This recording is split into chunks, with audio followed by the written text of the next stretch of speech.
পড়াশোনা সংক্রান্ত গুরুত্বপূর্ণ আপডেটগুলো পেতে হলে অবশ্যই চ্যানেলটি সাবস্ক্রাইব করুন এবং পাশে থাকা বেল আইকনটিতে অবশ্যই ক্লিক করুন। নমস্কার, আমি শুভেন্দু। আমার ছোট্ট চ্যানেলে আপনাকে স্বাগত। আজকের আমি এই ভিডিওতে আলোচনা করব চতুর্থ শ্রেণীর সমস্ত বিষয়ের প্রশ্ন এবং উত্তর নিয়ে। এটা হচ্ছে প্রথম পর্যায়ক্রমিক মূল্যায়ন 2025-এর একটি প্রশ্নপত্র, অত্যন্ত গুরুত্বপূর্ণ প্রশ্নপত্র। এবং এবারে হলিস্টিক রিপোর্ট কার্ডের যে নাম্বার ডিস্ট্রিবিউশন হয়েছে, সেখানে 20 নম্বরের পরীক্ষা হবে চতুর্থ শ্রেণীর প্রত্যেকটি বিষয়ে। সেটা নিয়ে আজকের এই প্রশ্নগুলো কেমন হয় এবং তার উত্তর কীভাবে লিখতে হয় বিস্তারিত আলোচনা করব এই ভিডিওতে। ভিডিওটি প্রথম থেকে শেষ পর্যন্ত দেখো।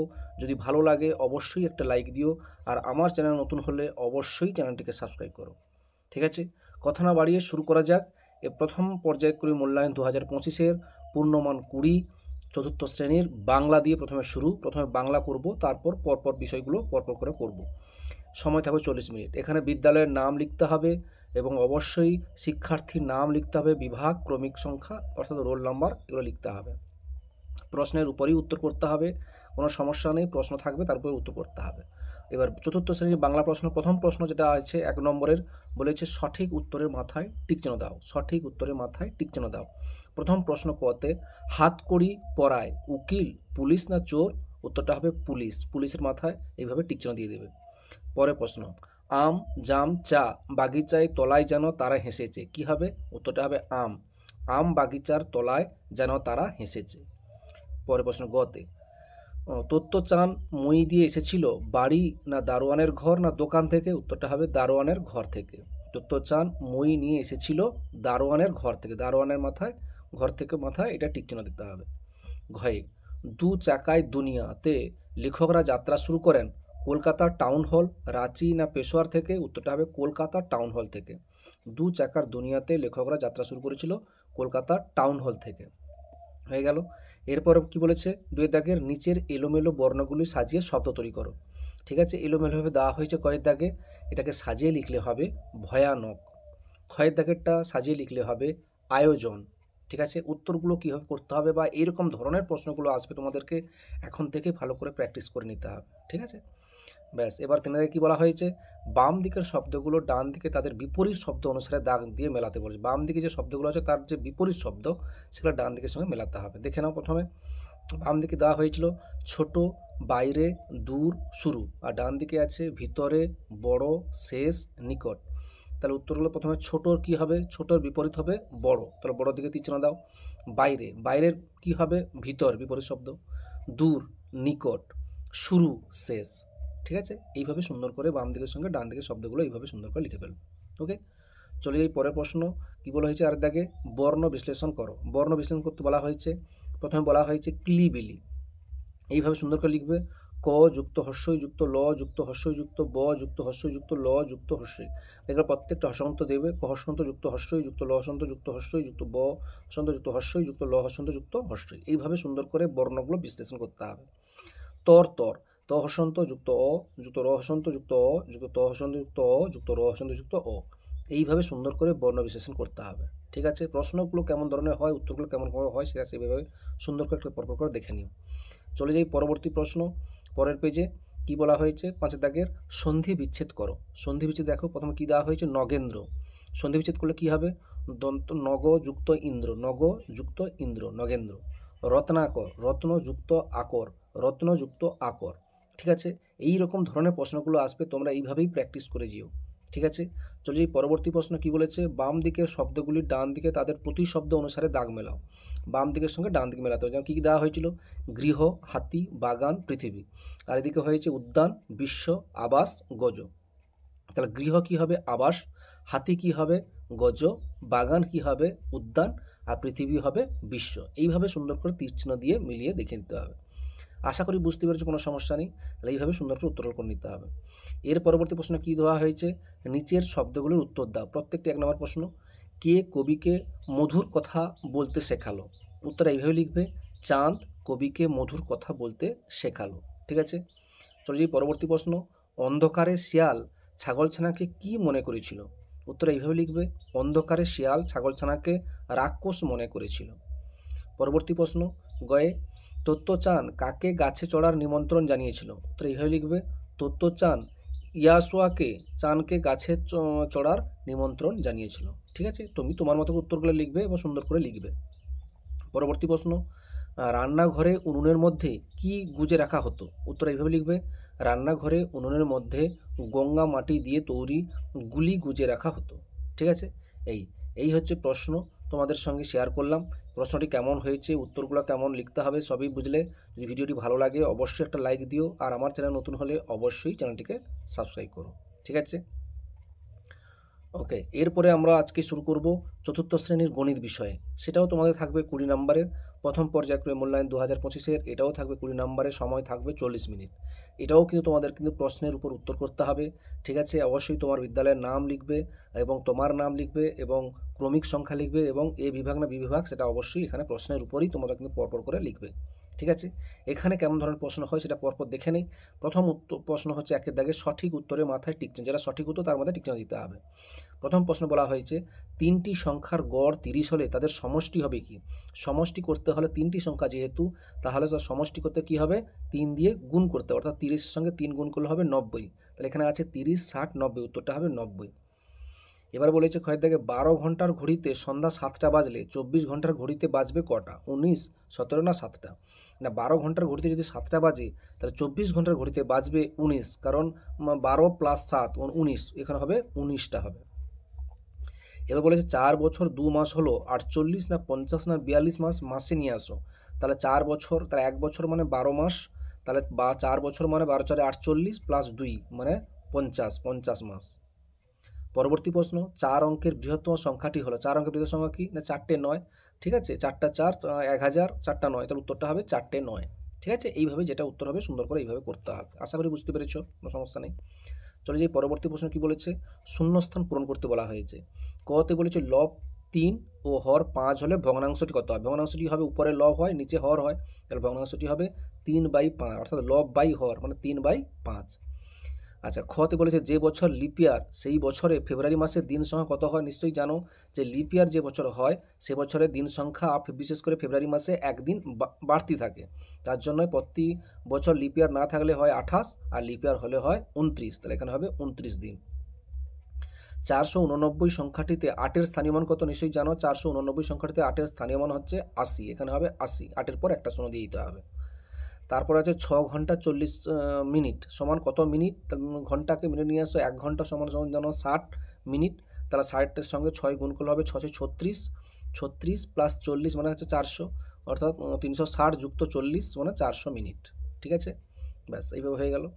এরপরে বলেছে বাম দিকের সাথে ডান দিক মেলাও। বাম দিকে যে সংখ্যাগুলো দেওয়া হয়েছে 2 3 2 4, অর্থাৎ 2324, তারপর দেওয়া হয়েছে 3291, তারপর দেওয়া হয়েছে 8777, তারপর দেওয়া হয়েছে 9999। এবার ডান দিকে সুন্দর করে লেখা হয়েছে, এইভাবে সুন্দর করে তীর চিহ্ন দিয়ে দেখিয়ে দেবে। তাহলে 2324কে এইভাবে লিখবে 2003.2.4 একক। তারপরে 3291কে লিখবে 3002.9.1 একক।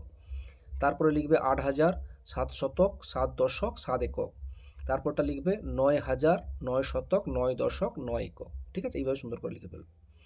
চলো যে পরবর্তী প্রশ্ন কি আছে, মানের ঊর্ধ্বক্রম আকার সাজা। মানের ঊর্ধ্বক্রম মানে হচ্ছে ছোট থেকে বড় আকার সাজাতে হবে। এখানে ছোট সংখ্যা দেখতে পাচ্ছি 1083, তারপরে হবে 4235, তারপরে হবে 5278, তারপরে হবে 7367। এইভাবে মানের ঊর্ধ্বক্রম মানে ছোট থেকে বড় আকারে সাজাতে হবে, এইভাবে সুন্দর করে সাজিয়ে দিতে হবে। তারপর বলেছে মানের অধক্রমে, অধক্রম মানে বড় থেকে ছোট সাজাতে হবে। এখানে যেটা বড় সংখ্যা আছে 3568, তারপর আছে 3422, তারপর আছে 2679, তারপর আছে 2345। ঠিক আছে, এইভাবে সুন্দর করে সাজিয়ে ফেলবে। এরপর 6 থেকে বলছে নিচের সমস্যাগুলির সমাধান করো। কি বলেছে? প্রথম প্রশ্ন, তোমাদের গ্রামে 125টি পরিবার বসবাস করে। পরিবেশ সচেতনতা দিবস প্রত্যেক পরিবার 17টি করে চারা গাছ লাগালে মোট কতগুলো চারা গাছ লাগানো হবে? নিশ্চয়ই বুঝতে পারছি কী করতে হবে, গুণ করতে হবে। তাহলে গ্রামের পরিবার সংখ্যা হচ্ছে 125টি, আর প্রত্যেক পরিবার যদি চারা লাগাবে তাহলে কত করে লাগাবে? 17টি করে।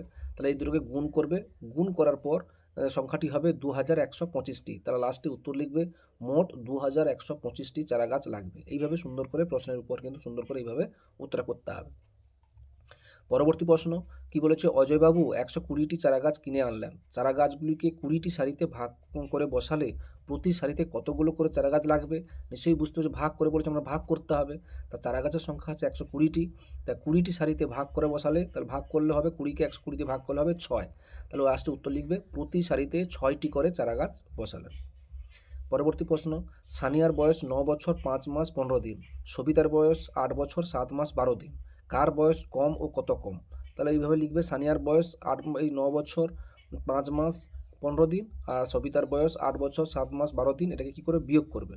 বিয়োগ করলে যে সংখ্যাটা হবে সেটাই লিখবে, ঠিক আছে। 0 বছর 10 মাস 3 দিন, অর্থাৎ এখানে 10 মাস 3 দিন উত্তরটা হবে, অর্থাৎ সবিতার বয়স কম করে 10 মাস 3 দিন কম হবে, ঠিক আছে। সবিতার বয়সটাই কম, কত কম না 10 মাস 3 দিন কম। আশা করি বুঝতে পেরেছো। এইভাবে গণিতের প্রশ্ন, এরকম ধরনের প্রশ্নগুলো তোমাদের থাকবে, এগুলো ভালো করে প্র্যাকটিস করবে, এরকম ধরনের প্র্যাকটিস। যদি ভিডিওটি ভালো লাগে অবশ্যই একটা লাইক দিও, আর আমার চ্যানেল নতুন হলে অবশ্যই চ্যানেলটিকে সাবস্ক্রাইব করো। ওকে, চলো। এরপরে প্রশ্ন হচ্ছে আমাদের পরিবেশ, প্রথম পর্যায়ক্রমিক মূল্যায়ন 2025-এর আমাদের পরিবেশ চতুর্থ শ্রেণীর। এটাও থাকবে 20 নম্বরের, সময় থাকবে 40 মিনিট। প্রশ্নের উপরেই উত্তর করতে হবে, বিদ্যালয়ের নাম আগে লিখতে হবে, তোমার নাম লিখবে এবং বিভাগ লিখবে এবং ক্রমিক সংখ্যা লিখবে, অর্থাৎ রোল নাম্বারটা লিখবে, ঠিক আছে। খুব ভালো প্রশ্ন, প্রশ্ন মডেলগুলো ভালো করে দেখতে থাকো, কেমন প্রশ্ন এবং উত্তরগুলো কীভাবে লিখতে হয় সেটা একটু পরপর দেখতে থাকো। এখানে প্রশ্ন দেওয়া হয়েছে, প্রথমে একের দাগে সঠিক উত্তরের মাথায় টিক চিহ্ন দাও।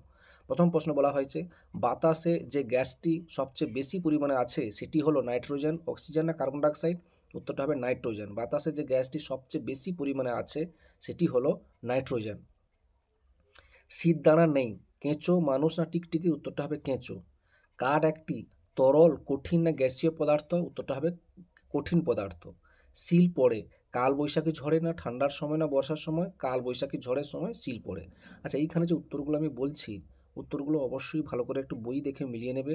কিছু কিছু প্রশ্ন হয়তো উত্তর একটু ভুল হতে পারে, তোমরা কিন্তু অবশ্যই উত্তরগুলো একটু মিলিয়ে নেবে, ঠিক আছে। 2 থেকে কী বলেছে, বাম দিকের সাথে ডান দিকে দাগ মিলাও। বাম দিকে কী কী দেওয়া হয়েছে? সজারু, হাতি, ভালুক আর গরু। এইদিকে দেওয়া হয়েছে ডান দিকে সিং, থাবায় নখ, গায়ে কাঁটা, সুঁড় ও দাঁত। তার সাজিয়ে লিখবে, সজারু হবে গায়ে কাঁটা, হাতি হবে সুঁড় ও দাঁত, ভালুক হবে কী হবে থাবার নখ, আর গরু হবে সিং আছে। তাহলে এইভাবে সুন্দর করে এগুলো লিখে ফেলবে। আশা করি বুঝতে পেরেছো, কোনো সমস্যা নেই। চলে যে পরবর্তী প্রশ্ন, বন্ধনীর মধ্যে থেকে সঠিক শব্দটি শূন্যস্থান পূরণ করো। ক্ষুদ্রান্ত, মরিশাস, ভর এবং বর্ষা। প্রথম প্রশ্ন, ড্যাশ ভারত মহাসাগরের বুকে একটা ছোট্ট দ্বীপ? উত্তরটা হবে মরিশাস। মরিশাস হলো ভারত মহাসাগরের বুকে একটা ছোট্ট দ্বীপ। ক্ষয়ের প্রশ্ন বলছে, ড্যাশ ঋতুতে খুব বৃষ্টি হয়? উত্তর লিখবে বর্ষা ঋতুতে খুব বৃষ্টি হয়। পরের প্রশ্ন, অন্ত্রের যে অংশে বাকি খাবার হজম হয় তাকে ড্যাশ বলে? কি লিখবে? ক্ষুদ্রান্ত বলে। কি বলে? ক্ষুদ্রান্ত বলে। অন্ত্রের যে অংশে বাকি খাবার হজম হয় তাকে ক্ষুদ্রান্ত বলে। পরবর্তী প্রশ্ন, বাটখারা দিয়ে কোনো জিনিসের ড্যাশ মাপা হয়? কি হবে? ভর মাপা হয়। বাটখারা দিয়ে কোনো জিনিসের ভর মাপা হয়। আশা করি বুঝতে পেরেছো। চলে যাই পরের পাতায় কি আছে প্রশ্ন দেখে নিই। হ্যাঁ, পার্থক্য লিখতে বলা হয়েছে, জীব ও জড়রও একটা পার্থক্য লিখা হয়েছে, 2 নম্বর করে দেওয়া হয়েছে জীব এবং জড়। 1 নম্বর লিখবে, এদের প্রাণ আছে, এদের প্রাণ, জড়র কোনো প্রাণ নেই। এরা এক জায়গা থেকে অন্য জায়গায় যেতে পারে, এরা লিখবে এরা পারে না, মানে অর্থাৎ জড় এক জায়গা থেকে অন্য জায়গায় যেতে পারে না। সুন্দর করে এইভাবে পার্থক্যগুলো লিখবে 2 নম্বরে যেহেতু আছে। ওকে, চলে যাই পরবর্তী প্রশ্নতে। বেমানান শব্দটি চিহ্নিত করে গোল, যেটা বেমানান সেটা তোমাকে চিহ্নিত করে গোল করতে হবে। প্রথম যেটা দেওয়া হয়েছে কয় দাগে, গরু, বাঘ, ছাগল, হরিণ। এখানে বেমানান হচ্ছে বাঘ, ঠিক আছে। বাঘ এই গরুকে খায়, ছাগলকে খায়, হরিণকে খায়, কিন্তু বাকিরা কিন্তু কেউ কাউকে খায় না কিন্তু, ঠিক আছে। এই জন্য এখানে উত্তরটা হবে বাঘ। বাঘকে গোল করে দেবে, এইভাবে গোল করে দেবে। পরবর্তী প্রশ্ন, রবীন্দ্র জয়ন্তী, কালবৈশাখী, গরম, লেপ। তা রবীন্দ্র জয়ন্তী, কালবৈশাখী, গরম, লেপ। তা এখানে এটা কি হবে? এখানে হবে লেপ, ঠিক আছে। লেপটা হচ্ছে এখানে কি বলে বেমানান শব্দ, এখানে লেপে গোল করবে। তারপরে বাদাম, ডিম, লোহা, ভাত। বাদাম, ডিম, ভাত এগুলো হচ্ছে খাওয়া যায়, লোহা খাওয়া যায় না, তাই জন্য লোহাতে গোল করবে। তারপর হচ্ছে আম, কাঁঠাল, জাম, কচুরিপানা। আম, কাঁঠাল, জাম এগুলো সবগুলোই হচ্ছে ফল, কচুরিপানাটা এখানে বেমানান, তাহলে এখানে কচুরিপানাতে গোল করবে, ঠিক আছে। আশা করি বুঝতে পেরেছো। ব্যাস, এর পরবর্তী প্রশ্ন কি বলেছে 6 দাগের, নিচের প্রশ্নগুলির উত্তর দাও। হাওড়া ও কলকাতার মধ্যে যোগাযোগকারী সেতুটির নাম কি? এটি কোন নদীর উপর অবস্থিত? খুব সহজে বলতে পারবে। হাওড়া ও কলকাতার মধ্যে যোগাযোগকারী সেতুটির নাম হলো রবীন্দ্র সেতু। ঠিক আছে, এটার নাম হচ্ছে কি রবীন্দ্র সেতু। এটি হুগলি নদীর উপর অবস্থিত, এটি হুগলি নদীর উপর অবস্থিত। তারপরে পরবর্তী প্রশ্ন, দাঁত না মাজলে কি কি সমস্যা হতে পারে? উত্তর লিখবে। এক, খাবার খাওয়ার সময় দাঁতের ফাঁকে খাবারের কণাগুলো থেকে যায়, আটকে যায়, থাকতে পারে। দুই, ওই খাবারের টুকরো বাসা বাঁধে, খালি চোখে দেখা যায় না এমন কিছু মানে কি বলো জীবাণু থাকে। এগুলো এইভাবে তুমি তোমার মতো করে কারণ দিয়ে এগুলো সুন্দর করে লিখে ফেলবে। ঠিক আছে, আর এরা দাঁতকে খারাপ করে দেয়, বিভিন্ন জীবাণু, সেগুলো এখানে বলা হয়েছে। একটি পরিযায়ী পাখির নাম লেখো। পশ্চিমবঙ্গের কোথায় এক শৃঙ্গ গন্ডার দেখতে পাওয়া যায়? খুব সহজ, একটি পরিযায়ী পাখির নাম হলো বালি হাঁস। এটা জলদাপাড়ার এক শৃঙ্গ গন্ডার দেখতে পাওয়া যায়। গন্ডার কোথায় দেখতে পাওয়া যায়? না, জলদাপাড়ায়। জলদাপাড়ায় এক শৃঙ্গ গন্ডার দেখতে পাওয়া যায়। ঘয়ে ঋতু কয় প্রকার ও কী কী? উত্তর লিখবে। ঋতু 6 প্রকার। কী কী? না, 1 গ্রীষ্ম, 2 বর্ষা, 3 শরৎ, 4 হেমন্ত, 5 শীত ও বসন্ত। ঠিক আছে, এইরকম ধরনের তোমাদের প্রশ্নগুলো থাকবে পরীক্ষায়। এইগুলো ভালো করে প্র্যাকটিস করে যাও। এই প্রশ্নটি পরীক্ষায় যে থাকবে এর কোনো গ্যারান্টি আমি দিচ্ছি না, কিন্তু এইরকম ধরনের প্রশ্ন তোমাদের পরীক্ষায় থাকবে। একটু ভালো করে এগুলো প্র্যাকটিস করে যেও। ঠিক আছে, ওকে। ভিডিওটি যদি তোমাদের ভালো লাগে অবশ্যই একটা লাইক দিও, আর আমার চ্যানেল নতুন হলে অবশ্যই চ্যানেলটিকে সাবস্ক্রাইব করো। ঠিক আছে, ওকে। এরপরে আমরা এখন দেখে নেব প্রথম পর্যায়ক্রমে মূল্যায়ন 2025-এর চতুর্থ শ্রেণীর স্বাস্থ্য ও শারীরশিক্ষা নিয়ে। এটাও থাকবে 10 নম্বরের থাকবে এবং সময় থাকবে 20 মিনিট। ঠিক আছে, এটা থাকবে 10 নম্বরের এবং সময় থাকবে 20 মিনিট। এখানেও প্রশ্নের উপর উত্তর করতে হবে এবং অবশ্যই তোমার নাম লিখতে হবে, বিভাগ লিখতে হবে এবং তোমার রোল নাম্বারটা লিখতে হবে। দেখে নিই এই প্রশ্নপত্র কেমন হয়। একের দাগের সঠিক উত্তরে মাথায় টিক চিহ্ন দাও। যারা সঠিক উত্তর তার মাথায় টিক চিহ্ন দিতে হবে। কতে দাঁত, ছুলি, চুলকানি এগুলো হলো চর্মের না চোখের না কানের রোগ? উত্তরটা নিশ্চয়ই জানো, দাঁত, ছুলি, চুলকানি এগুলো হচ্ছে চর্মের রোগ। ক্ষয়ে অর্ধ কুর্মাসন, তালাসন, মুন্ডাকাসন শরীরের উচ্চতা বাড়তে সাহায্য করে। কোনটা বাড়তে সাহায্য করে? এটা কিন্তু একটু তোমরা বই দেখে একটু ফলো করে নেবে, আমার এটা ঠিক জানা নেই, এই জন্য তোমরা একটু অবশ্যই বই দেখে উত্তরটা দেখে নেবে। পরবর্তী প্রশ্ন, পাইওরিয়া রোগ চোখ, ত্বক, দাঁতে ক্ষতি করে? উত্তরটা হবে দাঁতে ক্ষতি করে। পরবর্তী প্রশ্ন, কানামাছি খেলায় বৃত্তের মাঝখানে থাকা শিক্ষার্থীর চোখ লাল, নীল না কালো কাপড় দিয়ে বাঁধা থাকবে? উত্তরটা হবে কালো কাপড় দিয়ে বাঁধা থাকবে। ঠিক আছে, এরপরে বলছে বন্ধনের মধ্য থেকে সঠিক শব্দ নিয়ে শূন্যস্থান পূরণ করো। কী কী দেওয়া হয়েছে? দেশপ্রেম, প্রাথমিক চিকিৎসা, 150, ডায়রিয়া। কতে একজন পূর্ণবয়স্ক মানুষের প্রতিদিন গড়ে মাত্র ড্যাশ মাইক্রোগ্রাম আয়োডিনের প্রয়োজন হয়? উত্তরটা হবে 150 মাইক্রোগ্রাম আয়োডিনের প্রয়োজন হয়। ক্ষয়ে বারে বারে পাতলা পায়খানা, শরীরে জলাভাব, চোখ বসে যাওয়াকে ড্যাশ বলে? উত্তরটা হবে ডায়রিয়া বলে। পরবর্তী প্রশ্ন, আহত বা অসুস্থ মানুষকে হাসপাতালে বা ডাক্তারখানায় নিয়ে যাওয়ার পূর্বে রোগীর বিজ্ঞানসম্মত চিকিৎসা ও শুশ্রূষা করাকে ড্যাশ চিকিৎসা বলে? উত্তরটা হবে প্রাথমিক চিকিৎসা বলে। ঠিক আছে, ঘয়ের প্রশ্ন, দেশের মানুষের প্রতি সমবেদনা জানানো ও তাদের উপকারের জীবন উৎসর্গ করাই হলো কি? উত্তরটা হবে দেশপ্রেম। আশা করি বুঝতে পেরেছো। ব্যাস, এরপরে বলেছে নিচের প্রশ্নগুলো উত্তর দাও। কতে চোখের দুটি রোগের নাম লেখো। উত্তরটা লিখবে। চোখের দুটি রোগের নাম হলো চক্ষু প্রদান, 2 রাতকানা, 3 ছানি পড়া। ঠিক আছে, এগুলো এইভাবে সুন্দর করে লিখে ফেলবে। ওকে, তাহলে এই হচ্ছে টোটাল তোমাদের প্রশ্ন। সঙ্গে এবার পরের পাতায় যে প্রশ্নগুলো আছে সেটাও তোমাদের একটু দেখিয়ে দিই। হয় শিশুদের পেটে কৃমি থাকলে কি কি অসুবিধা হয়? উত্তর লিখবে। শিশুর অপুষ্টি রোগে দেখা দিতে পারে। 2 শিশুর রক্তাল্পতা রোগ দেখা দেয়। 3 মাথা ঘোরা, ক্লান্তি, খিদে না পাওয়া ইত্যাদি। তারপরে প্রশ্ন, কানের রোগ প্রতিরোধ করার জন্য কি কি করা উচিত? উত্তর লিখবে। কানের ময়লা যাতে না জমে সেদিকে দেখতে হবে। প্রতিদিনের স্নানের সময় কান পরিষ্কার করা উচিত। 3 নম্বর, কোনরূপ রোগের লক্ষণ দেখা দিলে চিকিৎসকের পরামর্শ নেওয়া উচিত। অর্ধকুর্মাসন এর দুটো উপকারিতা কি? না, অর্ধকুর্মাসন দুটো উপকারিতা হলো কোষ্ঠকাঠিন্য দূর করে। 2 হাঁপানি রোগে যারা ভোগে তাদের পক্ষে এটি খুবই উপকারী আসন। ঠিক আছে, এই হচ্ছে স্বাস্থ্যশাস্ত্রিকা প্রশ্ন 10 নম্বরের। এইরকম ধরনের প্রশ্ন পরীক্ষা আসবে, তোমরা অবশ্যই ভালো করে এগুলো প্র্যাকটিস করে নিও। ঠিক আছে, ওকে। ভিডিওটি ভালো লাগলে অবশ্যই লাইক দিও, আমার চ্যানেল নতুন হলে অবশ্যই চ্যানেলটিকে সাবস্ক্রাইব করো। সকালে ভালো থাকো, সুস্থ থাকো। এর পরবর্তী প্রশ্ন, আমরা শেষ প্রশ্ন যেটা দেখে নেব, ইংলিশ। ফার্স্ট সামেটিভ ইভ্যালুয়েশন 2025-এর 20 নম্বর পরীক্ষায় থাকবে চতুর্থ শ্রেণীর ইংলিশ এবং 40 মিনিট টাইম থাকবে। তার মধ্যে লিখতে হবে তোমার বিদ্যালয়ের নাম এবং তোমার নাম, তোমার সেকশন, রোল নাম্বার। এগুলো যদি পারো তো ইংলিশে লিখবে, না পারলে বাংলায় লিখবে, কোনো সমস্যা হবে না। বইটা ভালো করে পড়বে, তোমাদের যে সিলেবাস দেওয়া হয়েছে সেই সিলেবাস অনুযায়ী পড়বে। এখানে প্রথম যেটা বলেছে রাইট বড় হাতের T for true and F বড় ফর দ্য ফলস স্টেটমেন্ট। যেটা সত্যি সেটা এখানে বড় হাতের টি লিখবে, যেটা মিথ্যা সেটা এফ লিখবে। এখানে লিফিস ফাদার সেলস ডলস, এটা হচ্ছে একেবারে মিথ্যে, নিশ্চয়ই এফ লিখবে। ঠিক আছে। Rivu and Gauri like the taste of hilsa fish, এটা হবে সত্যি, এই জন্য বড় হাতে টি লিখবে। Mimi and Raju were not excited about hearing the story, এটা হচ্ছে এফ, মিথ্যা এটা। পরবর্তী প্রশ্ন, at that time the sky was fair way from the earth, এটা হচ্ছে সত্যি, এই জন্য বড় হাতে টি লিখলে। এবার দুয়ের দাগে টিক দ্য কারেক্ট অল্টারনেটিভ, এটা যেটা সত্যি সেখানে কারেক্ট করতে হবে, অর্থাৎ টিক চিহ্ন মাথায় দিতে হবে। ঠিক আছে। Google was not particularly found of X rice না মিট, উত্তরটা হবে rice. Google had spend a month, a day না a week in his cousin home, না উত্তর হবে week, a week. Rivu's father planned a tour to, কোথায় গেছে? জয়নগর, শ্যামনগর, কৃষ্ণনগর, উত্তরটা হবে Joynagar. Grandma had black, white না ব্রাউন হেয়ার না হোয়াইট হেয়ার, এখানে হোয়াইটের মাথায় এইভাবে টিক চিহ্নগুলো দিতে হবে। এরপর বলা হয়েছে তিনের দাগে arrange the following sentence in the correct order, মানে এইভাবে সুন্দর 1 2 3 করে অ্যারেঞ্জ করতে হবে, সেন্টেন্সগুলোকে এলোমেলো দেওয়া আছে, সাজিয়ে লিখতে হবে। Put the number in the brackets one of the done for you, একটা দেওয়া হয়েছে, যেমন লিপি লুকস অ্যারাউন্ড দ্য ফেয়ার, এটা 1 নম্বর। এরপর 2 নম্বর দেওয়া হয়েছে সির দাগেরটা হবে 2 নম্বর, তারপরে 3 নম্বরটা হবে ইর দাগের, 4 নম্বরটা হবে এর দাগের, এবং 5 নম্বরটা হবে ডির দাগের। এইভাবে সুন্দর করে ভালো করে সেন্টেন্সগুলো কারেক্ট অর্ডার অনুযায়ী সাজাতে বলা হয়েছে। এইভাবে তোমরা উত্তরগুলো ভালো করে লিখে ফেলো, ঠিক আছে।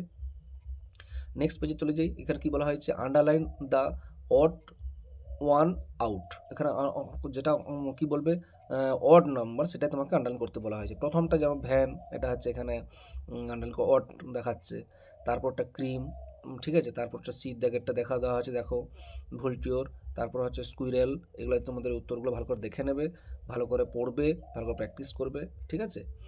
এরপর দেখো ম্যাচ কালাম এর সঙ্গে কালাম বি দেওয়া হয়েছে, কালামের সঙ্গে কালাম বি কীভাবে করতে হয় দেখে নাও পরপর করে। আমি জাস্ট ভিডিওটা পরপর করে দেখিয়ে যাচ্ছি, ভিডিওটা অনেক বড় হয়ে গেল, তবুও আমি ভিডিওটা দেখিয়ে দিচ্ছি, দেখে নাও উত্তরগুলো, দেখে নাও কীভাবে কী প্রশ্নগুলো পড়ে সেগুলো পরপর করে দেখে নাও, ঠিক আছে।